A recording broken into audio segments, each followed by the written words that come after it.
I've already tried to film this video twice already.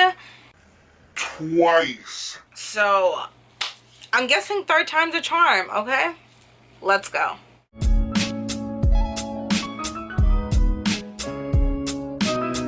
What is up, y'all? My name is Nori and welcome back to my channel.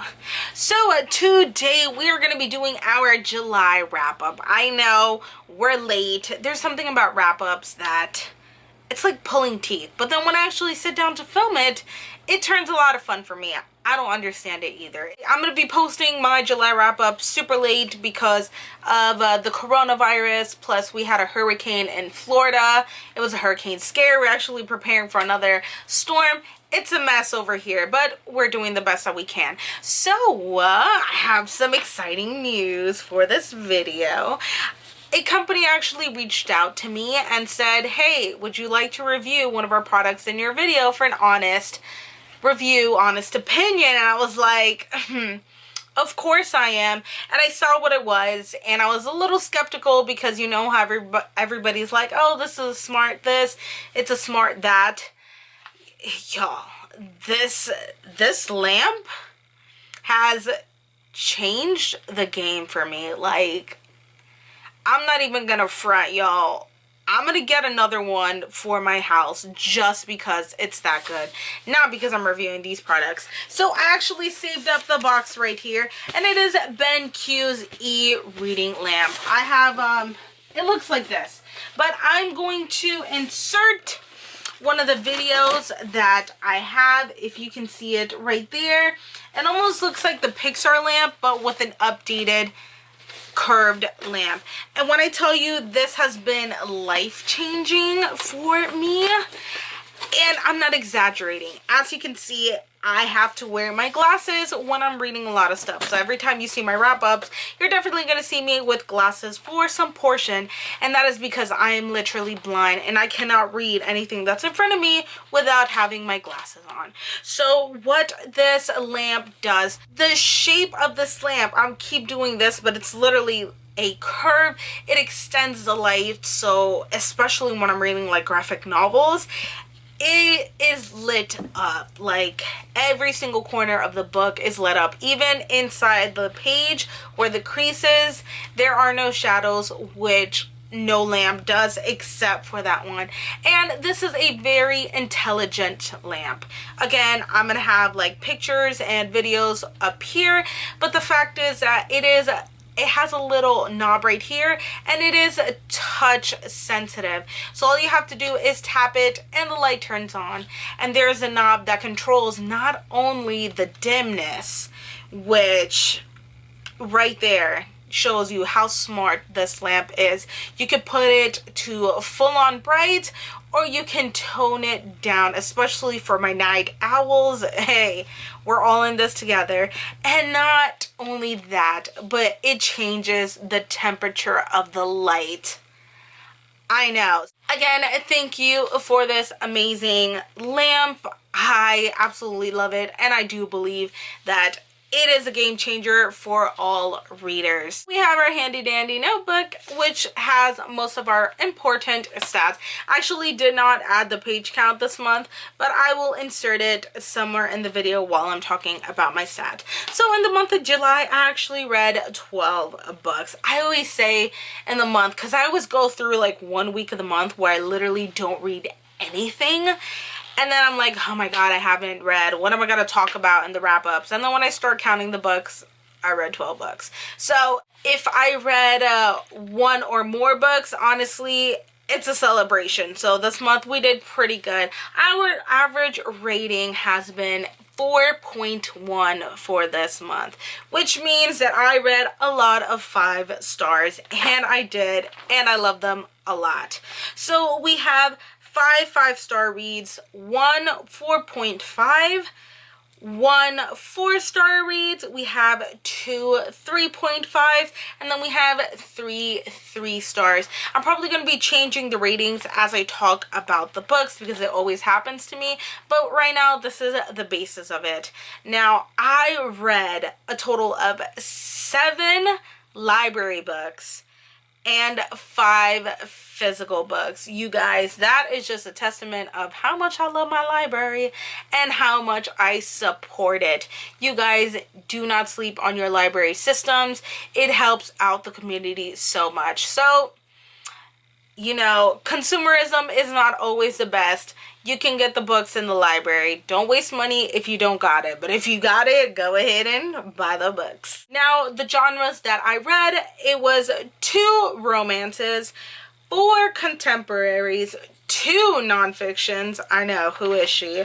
1 paranormal. We have 2 science fiction fantasies, and we have 1 manga. So we're gonna jump into all of the books that I read for the month of July. So the first book that I read was Her Royal Highness by Rachel Hawkins, and I gave this a 4.5 out of 5 stars.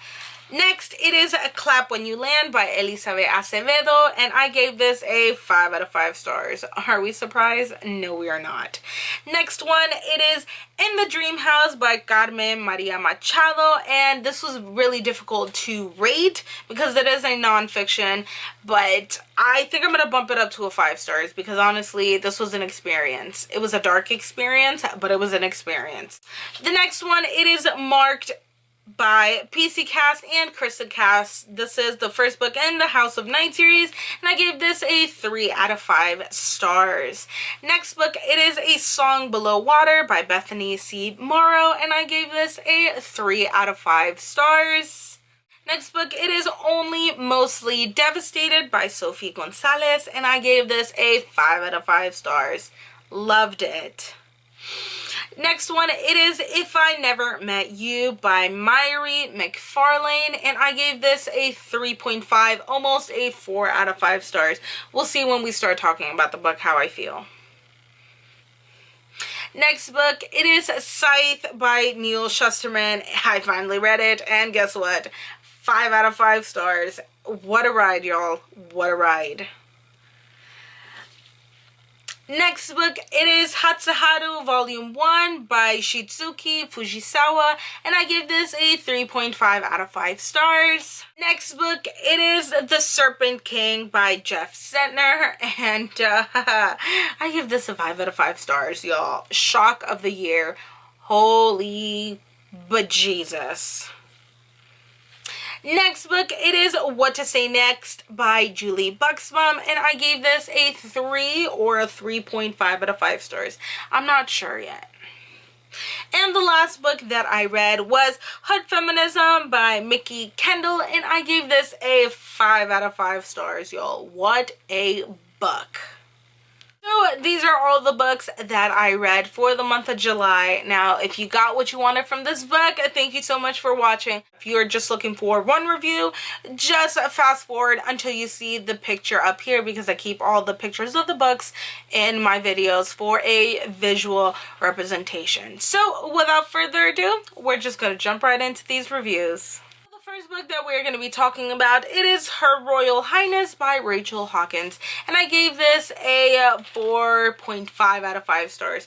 Honestly, it was so cute and it was so much fun. So this follows Millie, and Millie is having girl problems with the one that she was supposed to call her girlfriend, but the girlfriend actually just goes back to the boyfriend and dumps Millie. So the only logical thing is to escape to Scotland to finish out your senior year.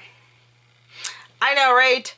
I wish I was her. So she escapes to Scotland to have a fresh start, and then she meets the princess, aka Flora, Miss Privilege over here, and these two do not like each other, but then they start growing on each other, and then a romance happens between these two ladies, and it is so cute.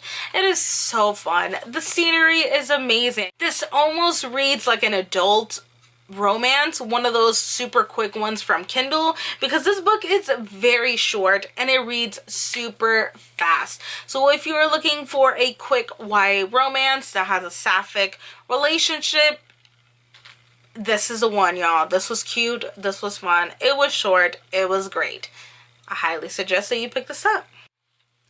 Next book that we have here, it is A Clap When You Land by Elizabeth Acevedo, and of course I give this a 5 out of 5 stars. You guys know that Elizabeth Acevedo, it is one of my all-time favorite authors, like, period. She is amazing. Anything that she does, it has so much heart and soul. Her writing is so impactful. Her narrating her own books, she has this peaceful but powerful voice. Like, it doesn't even matter if you pick it up physically or you listen to it or both, honest to God, it's going to be amazing regardless. But I do recommend the audiobook because, again, her voice is amazing. So this follows Caminos and it follows Yahaira. Now, Yahaira is in New York and then Caminos is in the Dominican Republic. What these two girls don't know is that they actually share a father. And the way that they find this out is because the father dies in a tragic plane crash. And these girls have lived separate lives and they didn't even know who their father really was. So this is about the girls coming together and learning that they actually have a sibling, plus the consequences of losing a parent. This book hits really hard because if you did not know, this is actually based on a true story, not about the girls.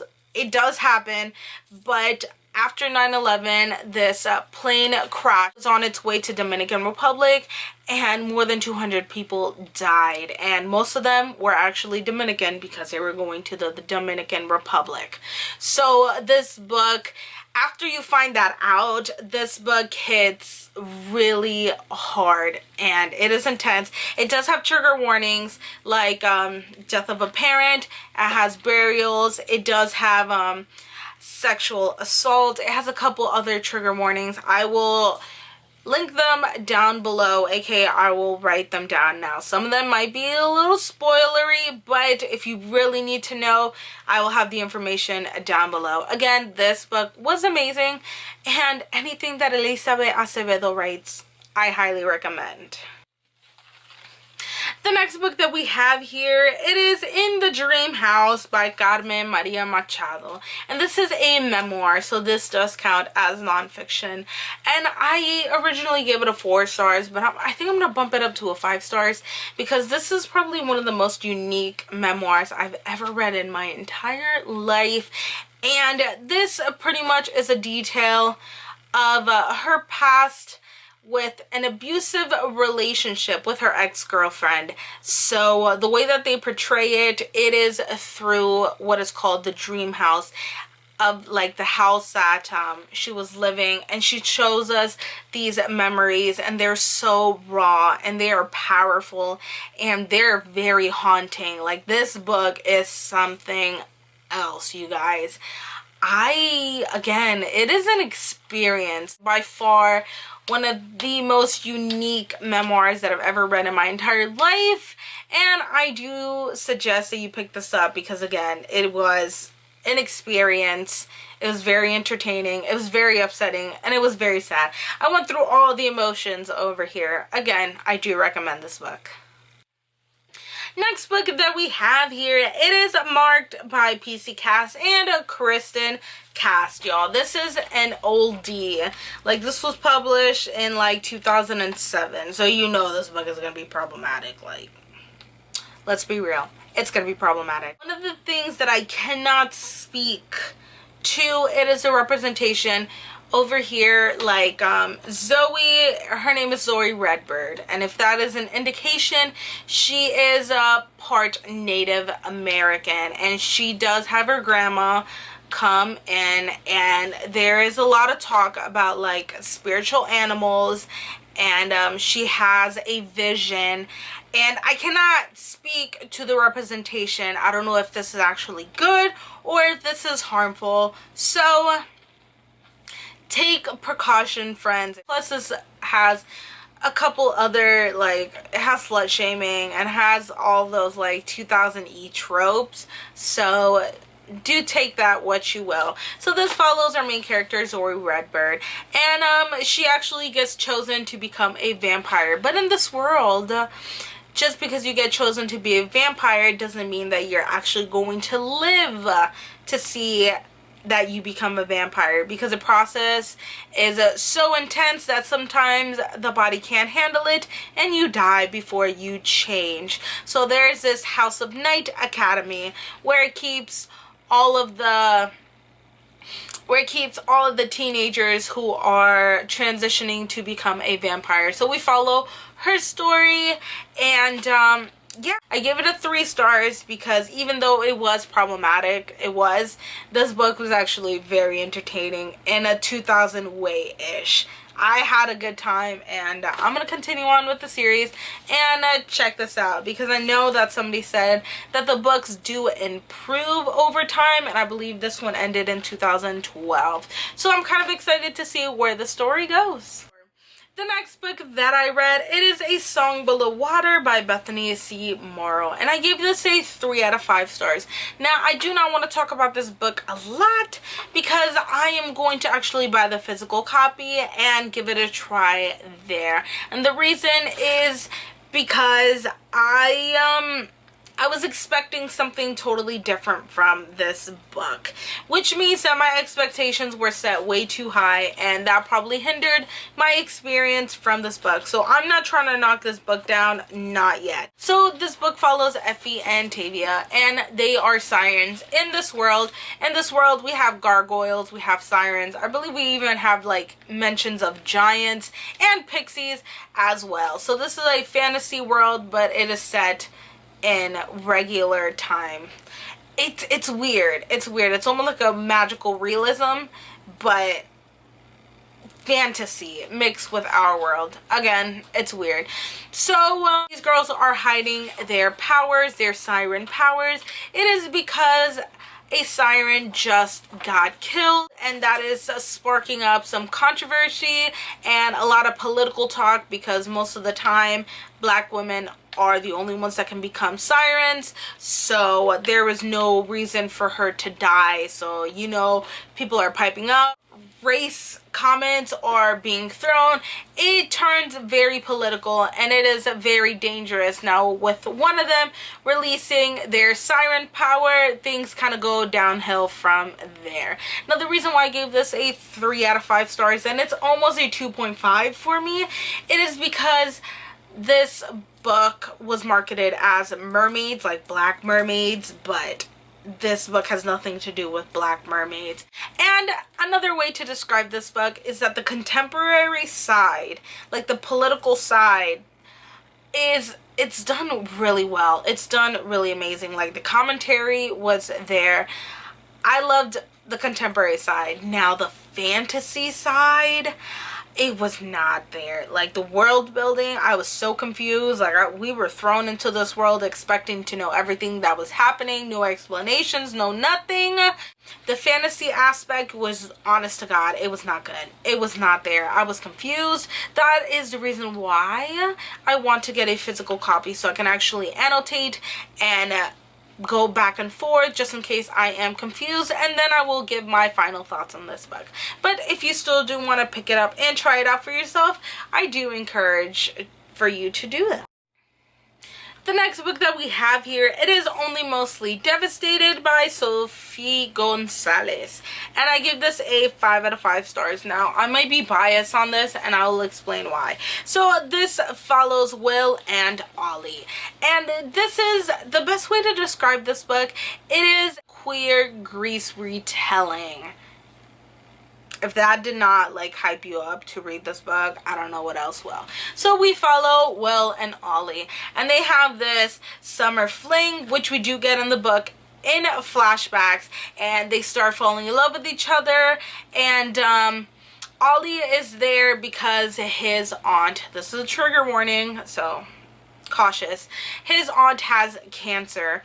So they're there visiting the aunt, and those guys fall in love. So when it's the end of summer and Ollie is supposed to go back, at the last minute the parents decide to stay and take care of the aunt because she's getting sicker and sicker by the moment.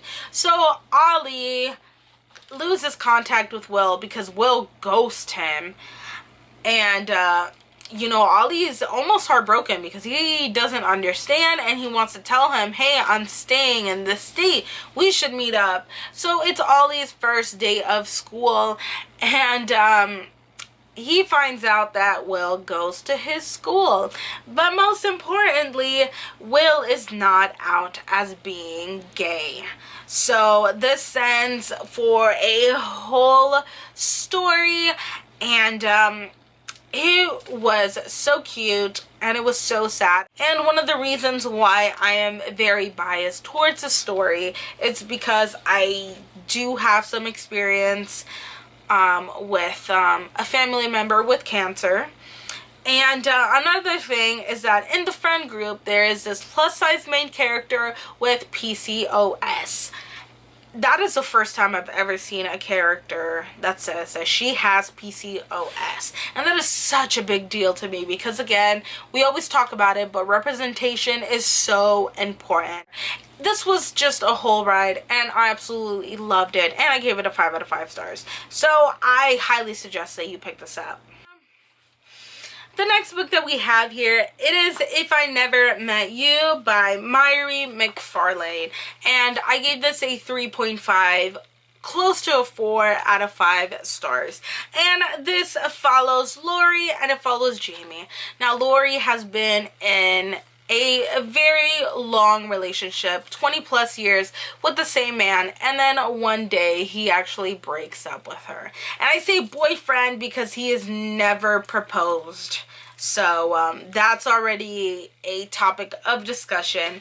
And in the book, it's a topic of discussion in the book. So he actually breaks up with her, and she is distraught because she's spent 20 years of her life with this man, and now he just wants a clean start. That's some tea there. If you want to find out the tea, you gotta read it. But that right there is some tea. And she works at a law firm office. And then we have Jamie. Jamie's very ambitious, but he does get around with the ladies, and it actually sets a very bad example with the bosses because it looks like he can't commit. So Jamie needs a promotion, and then Lori is facing gossip and looks in the law firm office, which she cannot handle. So these two team up for a fake dating office trope to get his promotion and to get people to stop gossiping about her so she can heal. It was so fun, but at the same time, it was heartbreaking. Like, if you've read this book, you will understand everything that Lori goes through and her character development, and it was beautiful. I really enjoyed this book. Honest to God, I think I'm gonna bump it up to a 4 stars because I really enjoyed it.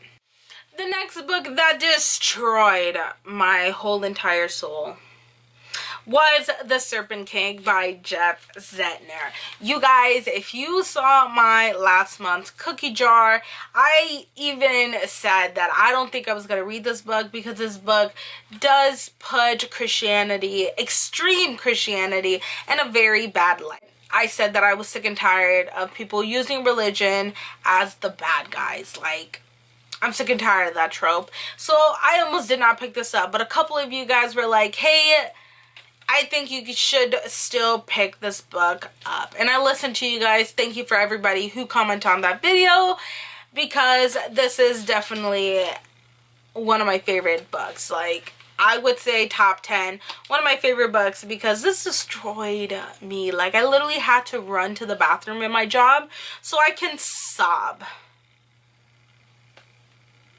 I am not even joking, you guys. So this follows 3 teenagers. We have Dill, we have Travis, and we have Lydia.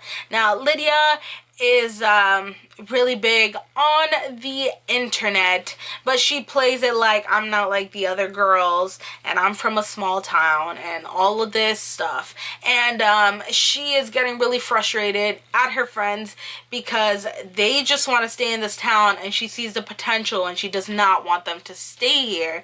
So it is a on and off conflict, back and forth, plus her wanting to get into her dream school in New York. Next character, it is Travis, and Travis is a super nerd because he is in love with one of these book series, and he literally carries a staff with him. Like, he is a cinnamon boy, and he is hardcore into fantasy. But his home life is not doing so good because his brother, who was in the Marines, recently passed away because of the war. So this family is in a very tough position. Plus, one of the parents, trigger warnings, is physically abusive to Travis, and you find this out later in the book. And I'm just going to leave it off at that. And then we have our main character, which is Dill. Now, Dill is the son of a pastor in this extreme Christian church where they literally pass around rattlesnakes and they drink poisons to manifest like miracles and all that stuff. But Dill's father actually gets caught with child pornography. So the church shuts down. Dill's father is in jail, and not only is everybody seeing him as like the pervert son, but the church members are pissed at him because they said that he should have taken the fall, which it makes absolutely no sense. But to these people, they took away their miracle worker. So Dillis has a lot going on. And then on top of that, his home life with his mom is not great either. So we're seeing all of these three characters in their last and final senior year, and things go down. You guys, I was really worried about the Christian aspect. Again, I don't like religion in a bad light. I'm sick and tired of that trope. But honestly, by the end of this book, the message was absolutely beautiful. You see Dill and all of his circumstances, especially with his father, especially with the pressure going on in his life, but he still holds out faith. And there's a couple passages towards the end that, you guys, it really did like squeeze my heart. The message at the end was absolutely beautiful, and I highly suggest that you pick this up because honestly, this was a very intense but beautiful read. The next book that I read, it is What to Say Next by Julie Buxbaum. And do not be fooled by this cute, colorful cover because this book got dark. So, there's that. So, pretty much this follows David and Kit. Now, David was diagnosed with Asperger's, but if you did not know, that was actually discredited in 2013. But what is called right now, it is high functioning autism.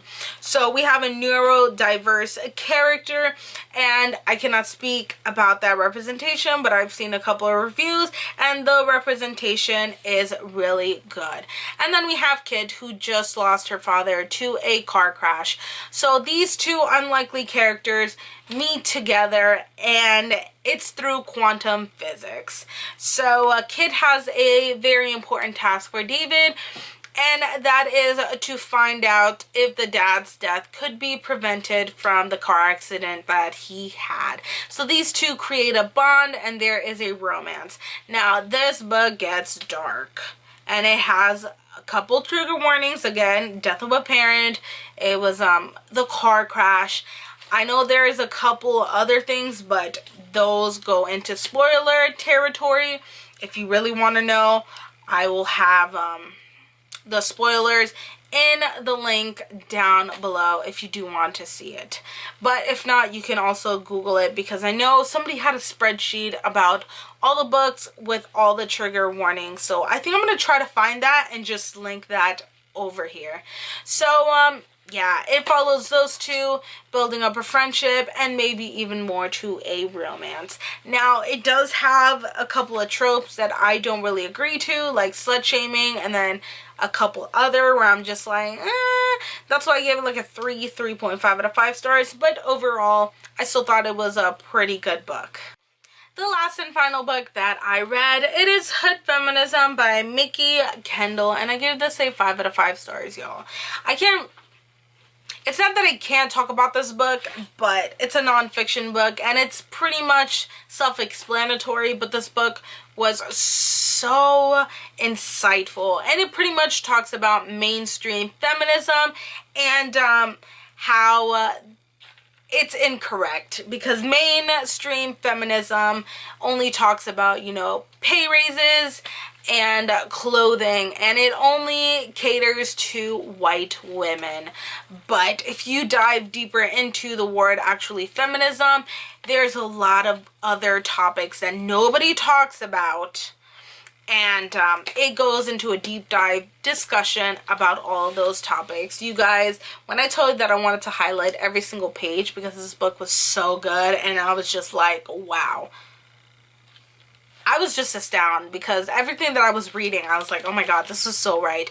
Oh my god, this is insane. What are we doing? What can I do to help? Like, this book inspired me to just become more active and find out other things from my community and even join a feminist group in my town. So this book, honest to god, it was super inspiring. It was amazing. I highly recommend that you pick this up, and this is definitely for all genders as well. Like, you can definitely learn something from this book. So again, I highly suggest that you pick this up.